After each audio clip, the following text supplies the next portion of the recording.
The massive chamber of the Galactic Council sparkled under the light of 3 artificial suns. The circular room held representatives from over 200 spacefaring species, all seated in rising tiers that made the chamber look like a giant bowl. At the very bottom, a single human sat quietly, wearing the simple blue uniform of Earth's Deep Space Court. Captain Tom Richards kept his face neutral as the shouting continued above him.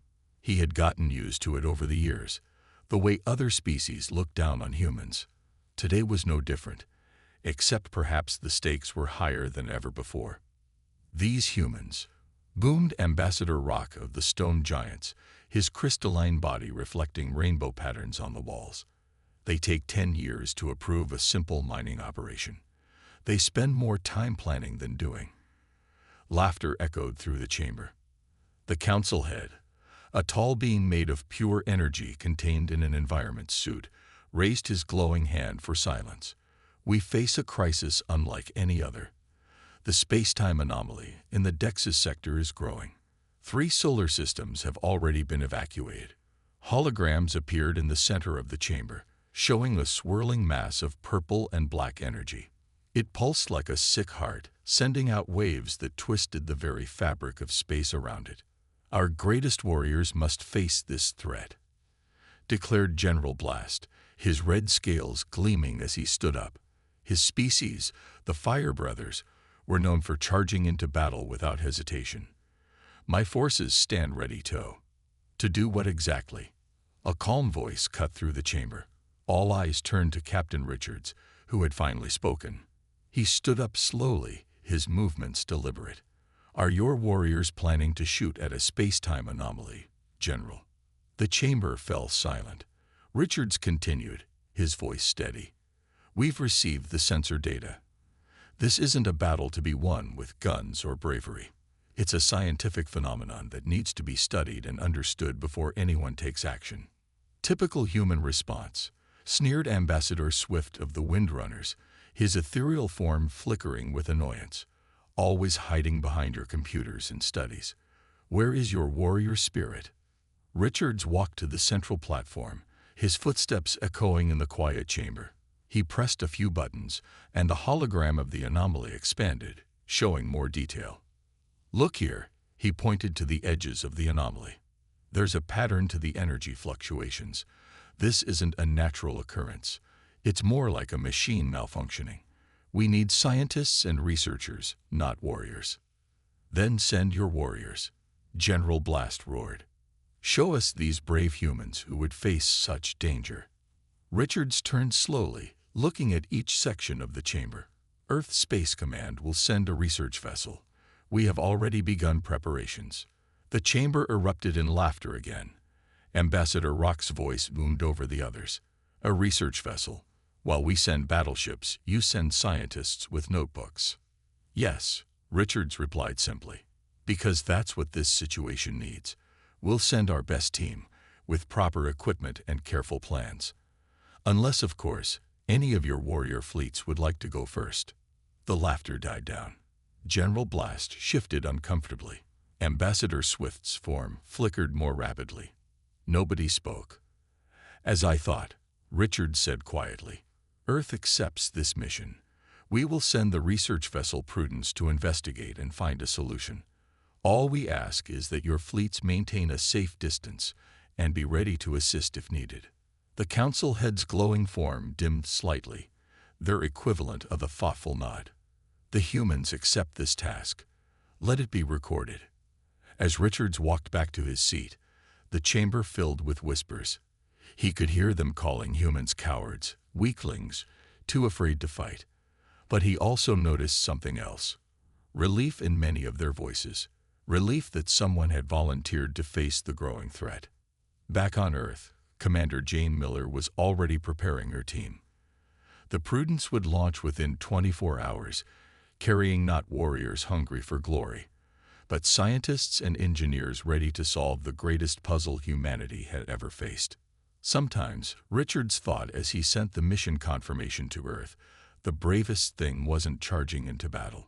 Sometimes, it was being willing to take things slowly, to think things through. even if everyone else called you a coward for doing it. The fate of 3 solar systems, and perhaps many more, now rested in humanity's careful, cautious hands. Commander Jane Miller stood in front of the Prudence, watching her crew load the last pieces of equipment. The ship wasn't very big compared to the alien battleships floating in Earth's orbit. It didn't have massive guns or powerful weapons. Instead, its hull was covered with sensors and research equipment. "Final checklist, Commander," asked Bill Cooper, her chief engineer. He held up a tablet, showing a long list of items. "Always," she replied with a small smile. Other species made fun of human checklists, but Jane had learned long ago that checklists kept people alive in space. The loading bay of Earth Space Command buzzed with activity. Scientists checked their equipment for the 5th time.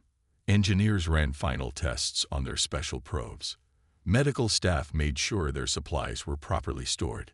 "Message from the alien fleet, Commander," reported Tom White, her communications officer. "The Fire Brothers want to know why we're taking so long to launch.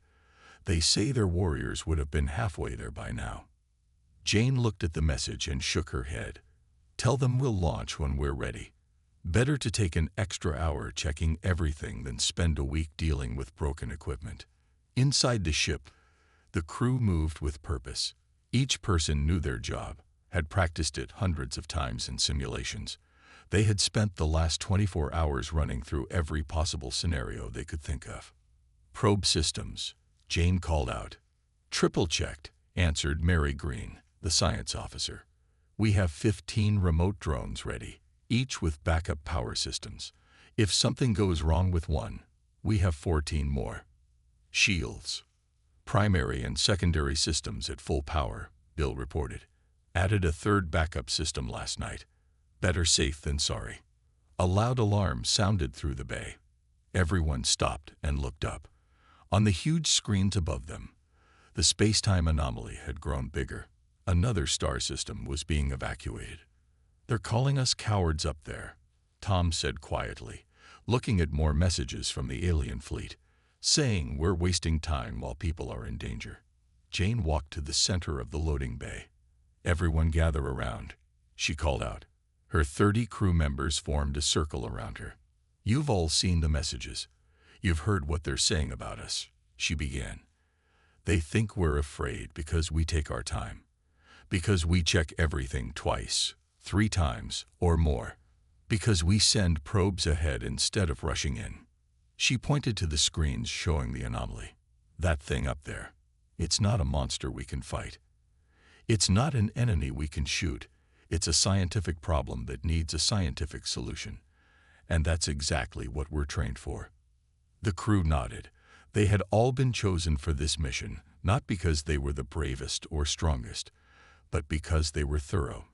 Because they understood that in space, small mistakes could mean death. "Final system checks complete," Bill announced. "All equipment is secured. We're ready for launch, Commander." Jane looked at her crew. "One last time. Anyone has any doubts, any concerns, speak up now. No shame in bringing up problems before we leave." The loading bay was quiet for a moment. Then Mary raised her hand. The backup power supply for Probe 7 showed a slight delay in testing. "Probably nothing. But replace it," Jane ordered immediately. 10 minutes of delay now could save us hours of trouble later.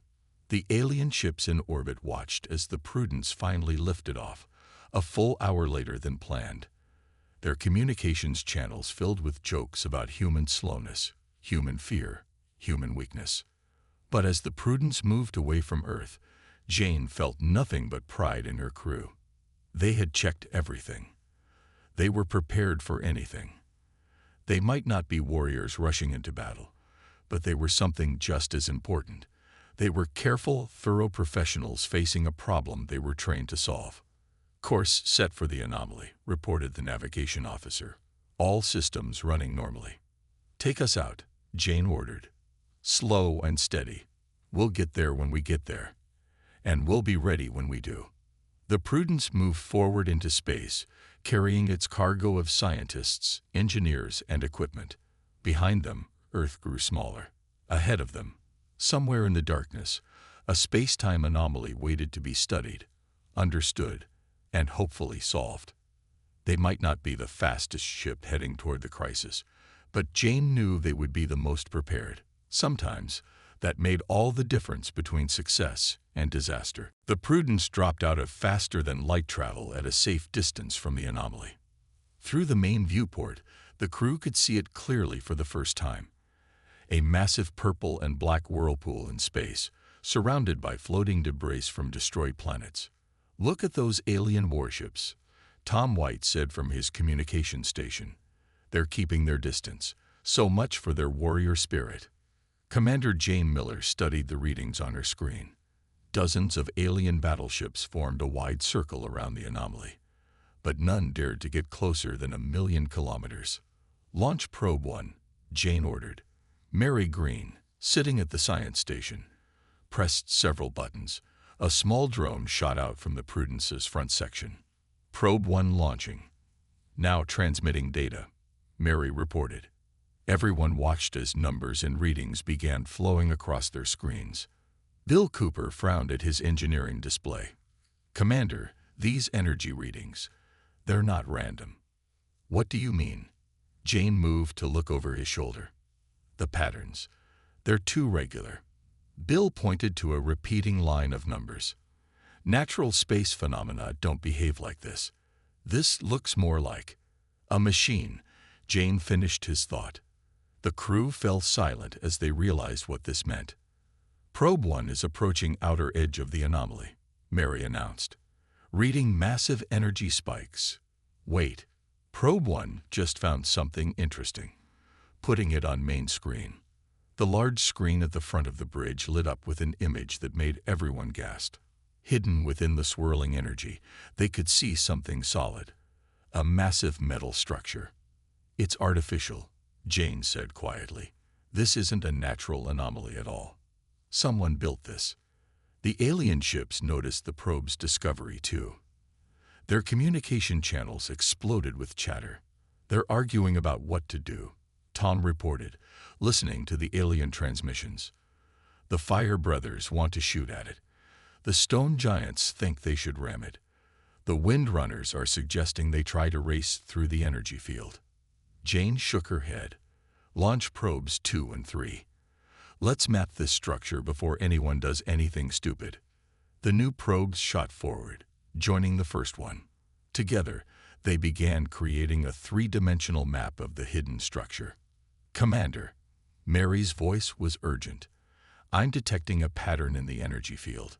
It's like a containment field, but it's failing." Bill's eyes widened as he looked at the new data. "She's right. This isn't just a structure. It's a container, and whatever's inside is trying to get out." The alien fleets were still arguing when the Prudence's sensors detected something new. A surge of energy pulsed from the structure, bigger than any before. One of the closest alien ships barely managed to move away in time. "All alien vessels are falling back," Tom reported. They're retreating, Commander." Jane watched as the mighty warrior fleets turned and fled, leaving only the Prudence near the growing threat. She looked at the structure again, thinking hard. "Mary, can you calculate how long before that containment field fails completely?" Mary worked quickly at her station. "At current rates, less than 48 hours. When it does," she paused, "the energy release could destroy everything within several light years. So we have 2 days to figure out what this is and how to stop it," Jane said. She turned to her crew. "Ideas?" Bill raised his hand. "The structure's old, maybe thousands of years old. But if we can understand how the containment field works, we might be able to stabilize it." "That would mean getting closer," Tom pointed out. "Much closer." Jane nodded slowly. "Launch the remaining probes. Full sensor sweep. I want to know everything about this structure. How it was built, what it's made of, and what it's containing. We haven't come all this way to run away now." As the probes spread out around the structure, the Prudence's crew began their work. While mighty alien warships retreated to safe distances, the human research vessel moved carefully closer, its sensors gathering data, its crew analyzing every detail. They had 2 days to solve a 1,000-year-old puzzle, and no room for mistakes. But this was exactly what they had trained for: careful, methodical problem-solving in the face of the unknown. The fate of nearby star systems now depended not on warrior courage, but on human curiosity and caution. "Show me that last scan again," Commander Jane Miller said, rubbing her tired eyes. The Prudence had been studying the ancient structure for 12 hours straight. Time was running out. Mary Green brought up the 3-dimensional image on the main screen. The structure was shaped like a massive cube, each side covered in strange symbols. The failing containment field flickered around it like purple lightning.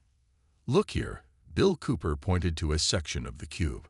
"These markings aren't just decoration. There's some kind of writing. Maybe instructions." The bridge crew gathered around the display. Through their careful probe work, they had managed to get closer to the structure than any of the alien ships had dared. Each probe provided new information, building a clearer picture of what they faced. "Commander," Tom White called from his station. "Message from the alien fleet. They're calling for a complete evacuation of all nearby systems. They say it's hopeless." Jane ignored the message, focusing instead on the data. "Bill, what have you found about the containment field?" The engineer brought up a new set of readings. "It's like nothing we've ever seen. The field is powered by some kind of quantum energy source, but it's old, really old. The power source is finally breaking down." "And what happens when it fails completely?" Jane asked, though she already knew the answer. Mary's voice was quiet. "Based on our calculations, the explosion will destroy everything within at least 5 light years. Maybe more." The crew fell silent. 5 light years meant dozens of inhabited worlds, billions of lives. "But we might have found something," Bill said, breaking the heavy silence. He pressed some buttons, and a new image appeared. "See these points around the cube? They're quantum anchor points. The original builders used them to stabilize the containment field." "Can we repair them?" Jane asked. Bill nodded slowly. "Maybe. I've been working on a design for quantum stabilizers. If we could place new anchors at these points, we might be able to strengthen the field." "That would mean getting very close to the structure," Tom pointed out. "Like really close, dangerously close." Jane stood up and looked at her crew. "How long to build these stabilizers?" "We have the materials," Bill replied. 6 hours to build them, maybe 8 to be thorough." "Make it 7, Jane decided. "We'll check them twice, not 3 times. We're running out of time." The next 7 hours were a blur of activity. While Bill and his engineering team built the quantum stabilizers, Mary's science team continued studying the ancient writings.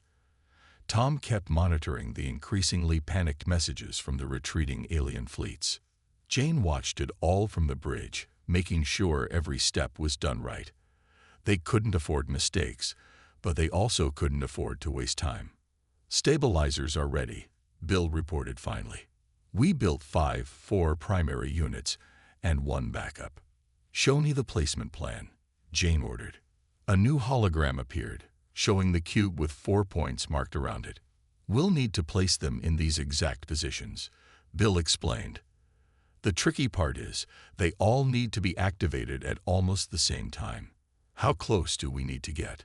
"Within 1 kilometer of the structure." More silence on the bridge. 1 kilometer was practically touching it, considering the size of space. The energy readings at that distance would be enormous. "The alien ships are calling us insane," Tom reported, listening to the communications. "They say it's suicide to get that close." Jane looked at the image of the ancient cube, its containment field growing weaker by the hour. They had about 30 hours left before total failure. The quantum stabilizers might work, or they might not. Getting close enough to place them would be incredibly dangerous. But billions of lives depended on them trying. "Begin preparations," she ordered. "We'll use the remote drones to place the stabilizers. Mary, I want those ancient writings decoded. They might tell us something vital. Vil, run every possible simulation of the stabilizer deployment. What about the alien ships? Tom asked. Tell them. Jane paused, then smiled slightly. Tell them the cowards are going to try something careful. The Prudence's crew moved with purpose, checking and double-checking their equipment. They had one chance to get this right. No room for heroics, no time for warrior pride. Just careful, precise work that had to be perfect. Sometimes, Jane thought, the bravest plan was the most cautious one. The Prudence moved slowly toward the ancient cube, its hull gleaming under the purple light of the failing containment field. Behind them, the last of the alien warships disappeared into faster-than-light travel, leaving them alone with the deadly structure. All hands, this is Commander Miller. Jane's voice echoed through the ship's speakers. Final equipment check in 5 minutes. This is our last chance to spot any problems. In the ship's cargo bay, Bill Cooper carefully inspected each quantum stabilizer one last time. The devices looked simple, gray metal boxes with glowing blue cores, but they were humanity's only hope of preventing a catastrophe. Drone systems ready, Mary reported from her station. All 15 units responding perfectly. Tom's voice cut through the quiet bridge. Commander, emergency transmission from the Galactic Council. Put it through, Jane ordered. The main screen lit up, showing the Council head's glowing form. Human vessel Prudence, you are ordered to retreat immediately. Our greatest warriors have deemed this situation hopeless. We will not risk. Jane cut the transmission. We don't have time for this.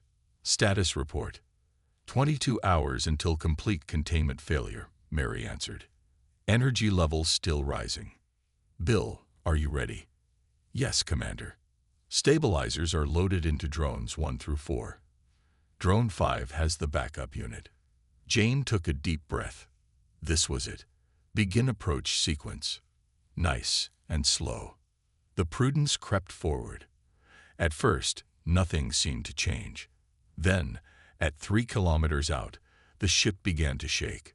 Hull stress increasing, Bill reported, but within acceptable limits. 2.5 kilometers, Mary called out. Energy readings going crazy, but the shields are holding. The closer they got, the worse the shaking became. Warning lights flashed across control panels, but Jane kept them moving forward. They had practiced this approach 100 times in simulations. Every crew member knew exactly what to do. 2 kilometers, Mary announced. Commander, I think I've decoded more of the ancient writing. Tell me. It's a weapon, Mary said, her voice shaking slightly. The cube contains some kind of superweapon. The ancient builders couldn't destroy it, so they locked it away instead. The ship groaned as they pushed forward. At 1.5 kilometers, red warning lights began flashing. Hull stress reaching maximum safe levels, Bill warned. We need to launch the drones now. Commander. Jane nodded. Launch sequence start. Remember everyone, we practiced this. 1 step at a time. The cargo bay doors opened, one by one. 5 drones shot out into space, each carrying a precious quantum stabilizer. The small machines moved carefully through the purple energy field, following their programmed paths. Drone 1 approaching first anchor point, Mary reported. Energy interference is strong, but we still have control. Everyone watched as the first drone reached its position. The others followed, spreading out around the cube in a careful pattern. Suddenly, the ship shuddered violently. Major power spike, Bill shouted. The containment field. It's fluctuating.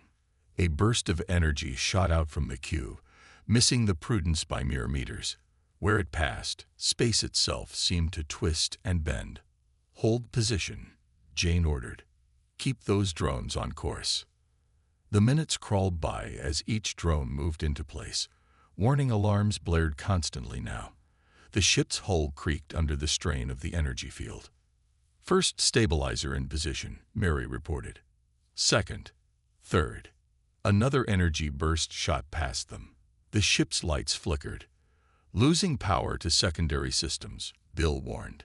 Main engine still holding. Fourth stabilizer in position, Mary called out. All primary units placed. Standing by with backup unit. Jane gripped her chair as the ship shook. They had placed the stabilizers. Now came the hard part. Activating them all at exactly the right moment. Energy spike building in the queue, Mary warned. If we're going to do this, it has to be now. Jane looked at her crew. Every face showed fear, but also determination. They had come too far to back out now. Begin activation sequence, she ordered. Let's show the galaxy how cowards get things done. The fate of billions now rested on 4 small devices and 1 human crew's careful planning. Activation sequence starting, Mary announced, her fingers flying over the control panel. Quantum stabilizers powering up. The 4 devices around the ancient cube began to glow brighter. Purple energy from the failing containment field swirled around them like angry storm clouds. Energy levels rising in all stabilizers, Bill reported. 15 seconds to full power. Commander Jane Miller watched the readings carefully. Everything had to be perfect. The stabilizers needed to activate within milliseconds of each other, or the plan would fail. 10 seconds. Mary counted down. The ship shook harder. Warning lights flashed across every console. Hull breach on deck 3. Someone shouted. Emergency force fields holding. Bill responded quickly. 5 seconds. Jane gripped her chair tighter. This was the moment all their careful planning led to. 3, 2, 1. Activate stabilizers, Jane ordered. Mary pressed the final button. For a moment, nothing seemed to happen. Then bright blue beams shot out from each stabilizer, cutting through the purple chaos around them. Stabilizers operating at full power, Bill reported. Energy fields are. He never finished his sentence. A massive surge of power burst from the cube, larger than anything they'd seen before. The blast hit the Prudence like a giant hand, sending the ship tumbling backward. We're losing control, Tom shouted from the helm. Auxiliary power to engines, Jane commanded. Stabilize our position. The ship's engines roared as they fought against the energy wave. Slowly, the tumbling stopped. Status of the stabilizers, Jane demanded. Mary checked her readings. 3 stabilizers still functioning. But stabilizer 2, it's failing, Commander. On the main screen, they could see one of the blue beams flickering. Without all 4 stabilizers, the containment field would collapse. Can we activate the backup unit? Jane asked. Bill shook his head. The energy levels are too high now. No drone could get through that. The flickering stabilizer sputtered again. The cube's purple field began to pulse dangerously. 17 minutes until complete containment failure, Mary reported, her voice tense. Jane stood up. Bill, could a shuttle get through? The engineer's eyes widened. Commander, you can't be serious. The radiation levels alone would. Could a shuttle get through? Jane repeated firmly. Bill ran some quick calculations. Maybe. For about 3 minutes, but anyone inside would be exposed to lethal levels of radiation. Jane nodded. Tom, you have the bridge. Mary, prepare the backup stabilizer for manual installation. Bill, with me. Commander, Tom protested. The alien warriors ran away because this was too dangerous. You can't. Those warriors wanted to fight something they could shoot at, Jane replied calmly. This isn't about fighting. It's about fixing a problem. That's what humans do best. In the shuttle bay, Jane and Bill worked quickly to load the backup stabilizer. They had practiced this too, though never expecting to do it personally. The shuttle's radiation shielding is at maximum, Bill said as they finished. But it won't last long. It doesn't need to, Jane replied. She climbed into the pilot's seat, just long enough to replace that stabilizer. Commander, Bill hesitated. Let me do this. I know the stabilizer's systems better. Jane shook her head. You need to stay here and monitor the power levels. Keep the ship safe." Before anyone could protest further, she sealed the shuttle's door. Her voice came through the ship's comm system. "All hands, this is Commander Miller. Maintain position and monitor the stabilizer network. If this doesn't work, get the ship to safe distance." The shuttle bay doors opened. The small craft moved out into the chaos of energy surrounding the cube. Purple and blue lightning danced across its hull. On the Prudence's bridge, the crew watched their commander's shuttle grow smaller as it headed toward the failing stabilizer. The same commander who had insisted on checking everything 3 times, who had made them practice every procedure until it was perfect, was now flying into near-certain death. Perhaps, Tom thought, this was what true courage looked like. Not fearless warriors charging into battle, but someone doing what needed to be done, no matter how dangerous, because they had run out of safer options. The fate of billions now rested on one human's steady hands and careful planning. Commander Jane Miller's shuttle fought against waves of energy as it approached the failing stabilizer. The small craft's hull creaked under the strain, but Jane kept her hands steady on the controls. She had practiced this approach 100 times in simulations, though never with real radiation burning through her ship's shields. 2 minutes of shield strength remaining. Bill's voice crackled through the radio. On the Prudence's bridge, the crew watched tensely. The main screen showed their commander's shuttle, now barely visible through the storm of purple and blue energy. "Approaching Stabilizer 2, Jane reported calmly. Her voice gave no hint of fear. The warning lights flashed all around her. Beginning replacement sequence. The shuttle's mechanical arm extended, carrying the backup stabilizer. Jane had to line it up perfectly with the mounting point where the failing unit sat. 1 minute 30 seconds of shield strength remaining, Bill announced. Jane ignored the warning. She focused entirely on the mechanical arms controls, making tiny adjustments. The backup unit moved closer to its target, inch by careful inch. Suddenly, the failing stabilizer sputtered and died completely. The cube's containment field began to collapse. Energy surge incoming, Mary shouted. A massive wave of purple energy burst from the cube. The shuttle rolled violently, but Jane had prepared for this too. The backup thrusters fired automatically, stabilizing the small craft. 1 minute of shield strength remaining. Jane's hands flew over the controls. The mechanical arm reached out again. This time, she didn't go slowly. All that practice meant she knew exactly where to move, exactly how to position the backup unit. 30 seconds of shield strength remaining. With a solid clunk that she felt through the shuttle's frame, the backup stabilizer locked into place. Jane's fingers danced across the activation sequence, another procedure practiced until it was perfect. Backup unit powering up, she reported. Blue light burst from the new stabilizer, joining the beams from the other 3 units. The purple chaos around the cube began to stabilize. Containment field is strengthening. Mary's excited voice came through the radio. It's working. 15 seconds of shield strength remaining, Commander, Bill warned. Get out of there. Jane was already turning the shuttle around. She fired the engines at full power, pushing through the waves of energy. The shuttle's hull temperature was reaching critical levels. Warning alarms screamed from every panel. 10 seconds. 9. 8. The shuttle burst through the last layer of energy just as its shields failed completely. Jane guided it into the Prudence's shuttle bay with the last of its power.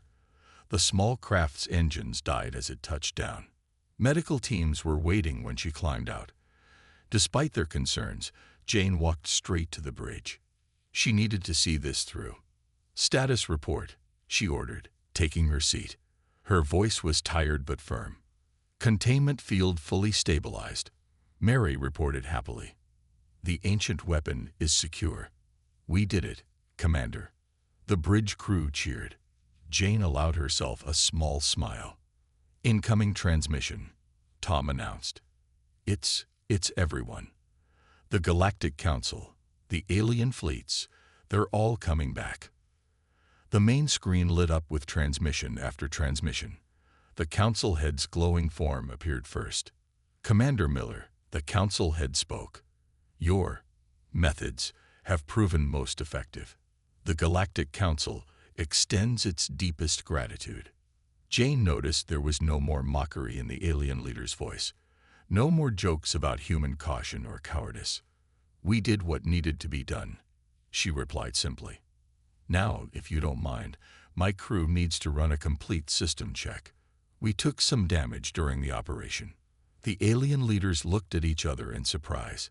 Even after saving billions of lives, the humans were going back to their careful procedures. "Of course," the council head said. "But Commander, the galaxy will remember what happened here. Perhaps there is much we can learn from human thoroughness." After the transmissions ended, Jane looked at her crew. They were tired, some were injured, but all wore proud smiles. "Well," she said, "let's start those system checks. And then I think we all need to review what happened here. Make some notes for improving our procedures." The crew nodded, already pulling up their checklists. The aliens might have thought them strange, but today human caution and preparation had saved billions of lives. Sometimes, the greatest courage wasn't in charging forward, but in taking the time to do things right. And somewhere in the void of space, 4 quantum stabilizers continued their work, a testament to human ingenuity, human preparation, and human courage. The quiet, careful courage that had succeeded where warrior races had failed.